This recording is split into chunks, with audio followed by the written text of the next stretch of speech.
Hoje nós vamos falar sobre o indicador de hipertensão do Previne Brasil. Muitas pessoas me perguntam, Vere, por que eu não saio do 0 ou do 1% se eu acompanho todos os meus hipertensos? Bom, alguma coisa está errada, seja no registro ou no monitoramento de dados desses usuários.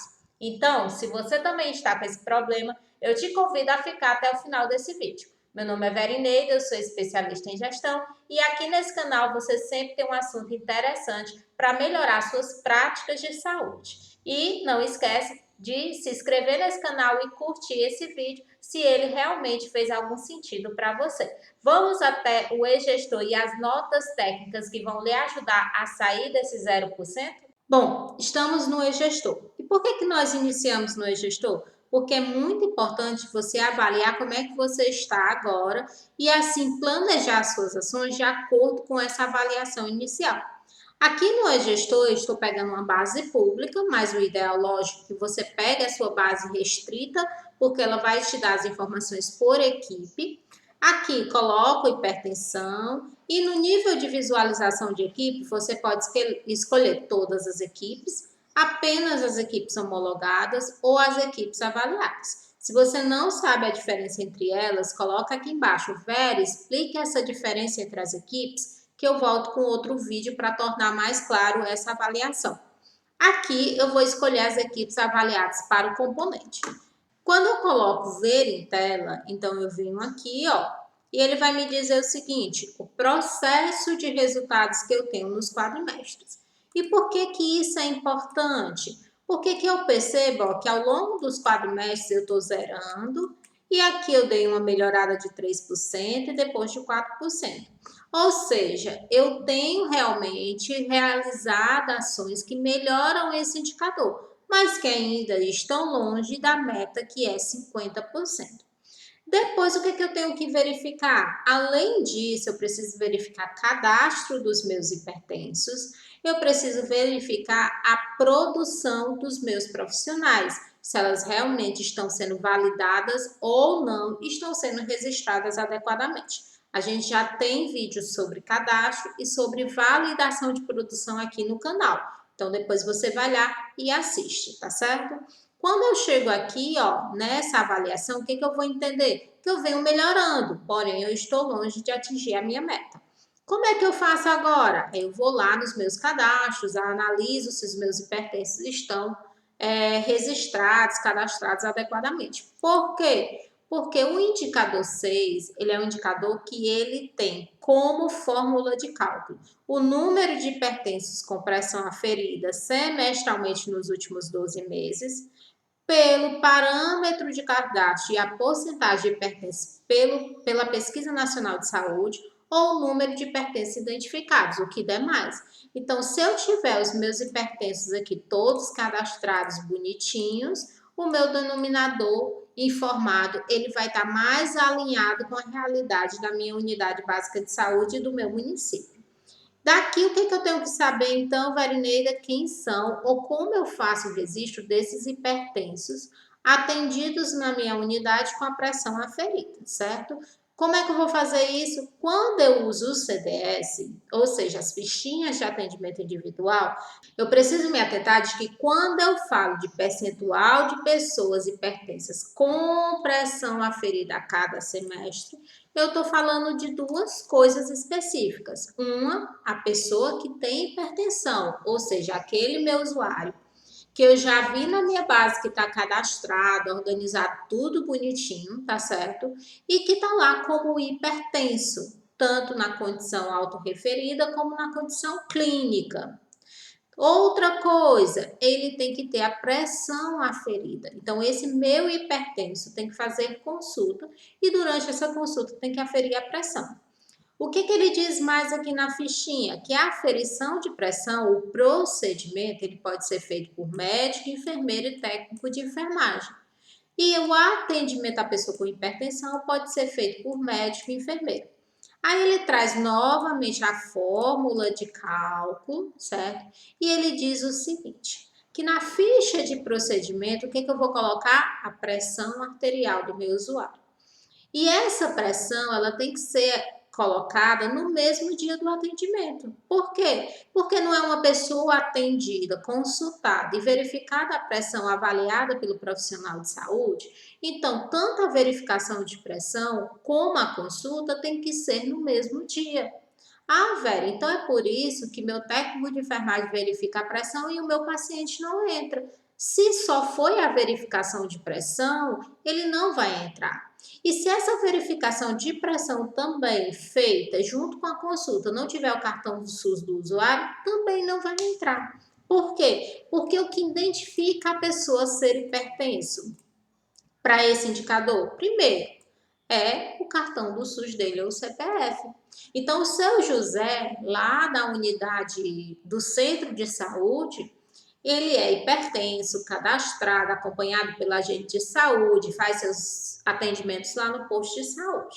Seu José chegou para o atendimento, então tanto o seu José tem que ter a pressão arterial aferida e verificado o cartão do SUS e o CPF dele, e aí tem muito cuidado com o cartão do SUS, porque a gente sabe que tem alguns cartões do SUS que estão inválidos, às vezes o usuário leva o cartão errado. Se eu não tiver esse cuidado de verificar algumas informações, eu acabo colocando aqui ou rasurando esse cartão, e quando o meu digitador for digitar, ele não entende o cartão. Então, também essa produção não vai entrar adequadamente. Outra coisa que a gente precisa ter cuidado, identificar o usuário e depois, Verineida, a gente precisa colocar aqui o código de aferição de pressão. E o digitador precisa colocar lá na hora que ele for digitar esse código aqui de aferição de pressão. Tranquilo. O seu José foi em um posto, aferiu a pressão, o técnico de enfermagem colocou o procedimento na folha, colocou no SIGTAP a aferição de pressão, meu digitador colocou. E agora, só assim entra? Não, não entra. Por que, Verineida? Porque eu tenho que também fazer o atendimento desse hipertenso. Então, eu venho aqui na ficha de atendimento individual e vou colocar o atendimento a ele. O que eu tenho que ver mais, velho? Eu tenho que ver de novo o mesmo CPF, o mesmo cartão do SUS que eu usei para a ficha de procedimento, identificando esse indivíduo. Tenho que fazer o que mais? Tenho que registrar aqui o CIAP de hipertensão. Ó, CIAP de hipertensão, ou seja, eu tenho que dizer, ele é um hipertenso. E aí eu faço o restante do meu atendimento, certo? Aqui eu registrei o quê? A consulta e o procedimento. Porque no ato da consulta, o profissional de saúde, ele avaliou ou ele verificou a pressão desse usuário. Caso o médico tenha verificado e feito a consulta, ou o enfermeiro, ou eles tenham avaliado a pressão que veio do técnico de enfermagem. Aqui no prontuário eletrônico, a única diferença é que eu vou colocar a pressão arterial nesse campo de sinais vitais e lá embaixo eu vou colocar o CIAP de hipertensão e colocar nas condições ativas. Por quê? Porque é um paciente que está lá em acompanhamento. Tranquilo, velho, fiz isso do meu usuário. Pronto, tá tudo ok? Ainda não. Por quê? Porque lá na nota técnica, ele vai dizer o seguinte, vamos voltar aqui para a nossa nota técnica. Ele vai dizer que ele vai medir a pressão, tá certo? Só que essa medição de pressão, ela tem um tempo também para acontecer. Ou seja, não é só o hipertenso e uma vez perdida no posto, verificar a pressão, fazer a consulta e você registrar desse jeito. Não, não é desse jeito.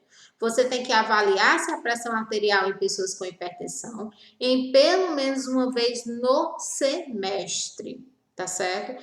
Por quê? Porque tem que estar acompanhando o processo lá da doença dentro do processo de trabalho da própria equipe. Isso quer dizer o quê, velho? Que o meu hipertenso, ele tem que ir de forma que haja um espaçamento semestral, no mínimo, entre um atendimento e o outro. Isso também não quer dizer, gente, que o usuário ele só tem que ir 2 vezes no posto e eu só vou registrar 2 vezes no posto. Não, não é isso. Toda vez que meu usuário for hipertenso, que eu puder verificar a pressão dele, eu faço o atendimento dele, clínico, verifico a pressão, analiso ele e resisto. Por quê? Porque o indicador, ele é acumulativo, então quanto maior, melhor. Eu não tenho, agora eu atendi o seu João, verifiquei a pressão dele, então daqui a 6 meses é que eu vou verificar de novo. Não, se o seu João veio no outro mês, eu verifiquei a pressão, fiz a consulta, eu registro, se no outro mês, só que para o Ministério precisa ter esse intervalo de tempo também. Isso quer dizer o quê? Se eu atendi o seu João tudo em janeiro, fevereiro e março e ele entrou só no primeiro quadrimestre, ele não vai estar contabilizando para o indicador. Primeiro, por quê?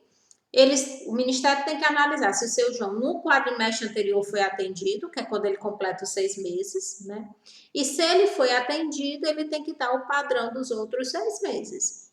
Isso quer dizer que quanto mais melhor. Se eu atender o seu João várias vezes, eu resisto várias vezes o atendimento dele sem nenhum problema. Se houve verificação de pressão, eu boto a pressão. Se não houve verificação de pressão, eu não coloco a pressão. Mas o meu monitoramento, o meu controle do seu João tem que ser periódico, até o seu João estar residindo naquele território. E aí você me pergunta, mas velho, então por que os meus usuários não entram? Há várias razões para isso. A primeira, o cadastro, que às vezes não está identificado, vinculado àquela unidade, né?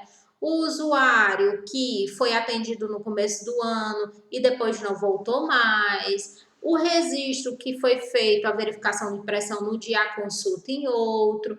Ou o cartão do SUS não entrou e o digitador não digitou o cartão do SUS, botou da data de nascimento para baixo ou colocou no campo de consolidado. No prontuário eletrônico eu coloquei a pressão, mas eu coloquei como se tosse, febre, diarreia, outro sintoma que o paciente veio fazer o atendimento, além da hipertensão que eu também atendi, certo? Então, existem inúmeras razões. O que você tem que fazer agora? Primeiro, treinar os seus profissionais que o registro ele precisa ser adequado, ou seja, ter tanto a verificação da pressão como também a consulta. Identificar para o seu profissional que aquele usuário ele precisa de um acompanhamento contínuo, ele tem uma condição crônica, então ele precisa de uma qualidade dessa assistência. E se for possível, treine seus profissionais para realizar a estratificação de risco, que é super importante você saber se aquele usuário hipertenso, ele é de alto risco, de médio ou de baixo risco. E aí fazer um acompanhamento muito mais detalhado desse usuário. Lembre-se que acompanhar o hipertenso é muito mais do que alcançar um indicador. Ele é manter uma qualidade de atendimento para que esse hipertenso não tenha outros problemas de saúde associados a uma hipertensão descontrolada. Então, você precisa ter uma relação dos seus hipertensos, acompanhar esses hipertensos, garantir o atendimento, a verificação da pressão, o medicamento e a estratificação para estar ali avaliando se ele tem avançado ou não nesse processo, né? Transformando os pacientes estratificados de alto risco para baixo e assim por diante. Se você nunca ouviu falar sobre estratificação de risco, coloque aqui embaixo também. Vério, fala um pouco mais como é feita essa estratificação, que aí eu volto com outro vídeo também falando um pouquinho sobre esse assunto. E então, aprendeu como melhorar os seus indicadores? Lembre que uma boa base de cadastro, um bom monitoramento e o treinamento sobre os registros de forma adequada são os 3 caminhos que você deve executar para que os seus indicadores de desempenho realmente melhorem. Sem esses 3 elementos, você não vai conseguir saber onde é que estão errando e o que pode ser feito para melhorar esses indicadores. E aí você não vai sair do 0 e nem do 1%. Outra coisa, todos esses indicadores têm como propósito cuidado com esses usuários. Então, é super importante a gente compreender quem são essas pessoas, o universo em que elas vivem e como a gente pode, através dessa avaliação de indicadores, melhorar a qualidade de vida dessas pessoas e garantir um envelhecimento ou mesmo uma situação clínica muito mais confortável e uma promoção da saúde para esses usuários. Aliás, essa é a nossa missão enquanto saúde pública. E não esquece de curtir esse vídeo, coloca outras sugestões para outros vídeos também e eu espero ter ajudado você. Até a próxima. Abraços!